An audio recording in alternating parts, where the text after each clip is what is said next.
Well, as we've been covering this morning here on France 24, it is a big day in French politics, with Emmanuel Macron's pension reforms being put to a vote in both the lower and upper houses of Parliament.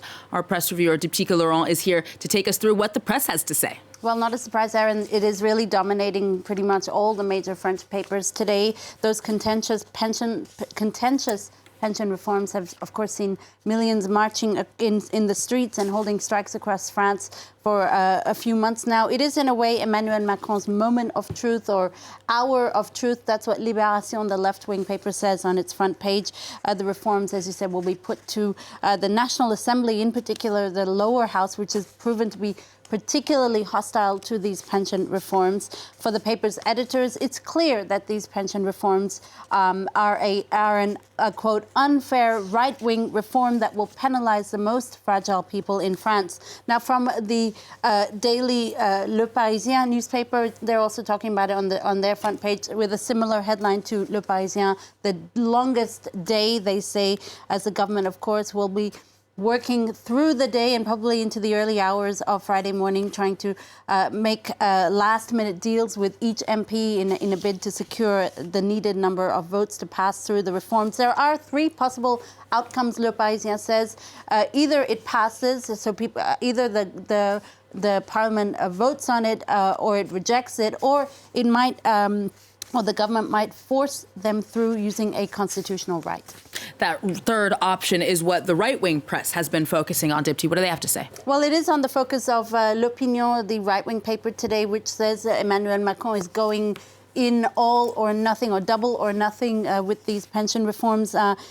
During that dinner planned with his prime minister and other key ministers involved in these reforms, they will decide if they keep that option of the 49.3 constitutional article on the table or not. It's a constitutional right that's rather controversial in France that essentially allows the government to force through its reforms. It's been used several times by Elizabeth Borne herself. It is really, as Le Figaro, another right-wing paper, says, the big dilemma. Should they use it? Should they not use it? Should they decide to use it? Should they keep it on the table or off the table? Le Figaro says, in any case, if Macron's reforms pass without using this forceful measure, well, it would be his, quote, political totem, his legacy for the rest of his presidency.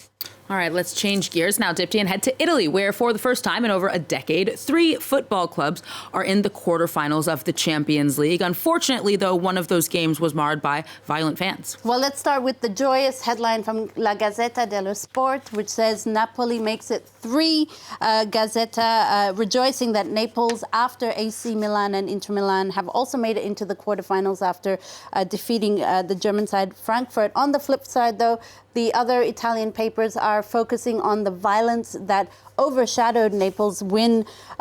This paper here, La Stampa, saying that Naples became the site of urban warfare. Hardcore fans of the Frankfurt club actually took anti-riot police by surprise. And then the hardcore Naples fans also took part in the violence. Really, as you see these terrible scenes of violence in the Italian city. Now, it's Il Mattino, another Italian daily, juxtaposes the joy and the violence on its front page. It says here, the city was ravaged while the Naples club celebrated what was meant to be a joyous moment, which was unfortunately tarnished by this violence from these hardcore supporters, football supporters.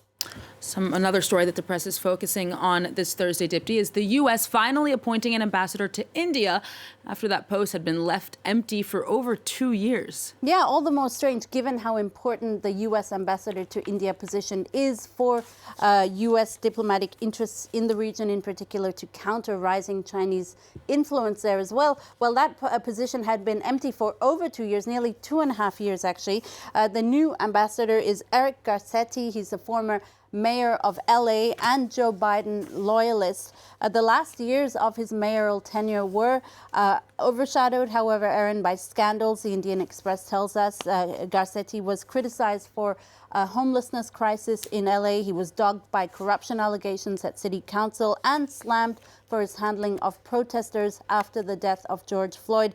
Then a sexual misconduct allegation leveled against one of his close aides was seen as the last nail in the coffin. He was widely expected to get a spot in Joe Biden's administration, but didn't. And many suspect it was because of those sexual misconduct allegations or his handling of that leveled against his aide. His campaign for the post of ambassador to India took a, quote, painful and sometimes humiliating 614 days, Politico tells us. The reason it took so long, over 2 years, was because the campaign against him was also so relentless, with critics trying to prove that he's incapable of running an office or he's the kind of person who runs an office that silences victims. In any case, he now does have that position. That position has been filled, Aaron. After that story, Dipti, we definitely need something wholesome. And I think maybe we'll find that in the Maasai Boys. Big hit on social media. Tell us more.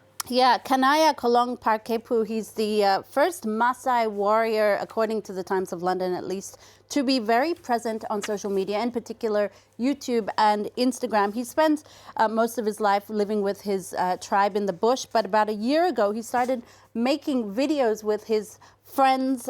Some of his videos are informative and insightful. You know, he talks about life in the bush. He worries about hyenas, as we all do, and he talks about fighting off a lion when he was young. Others, though, are quite funny. This is a video that he posted on YouTube. Let's see if we can bring it up for you. It's you'll see here.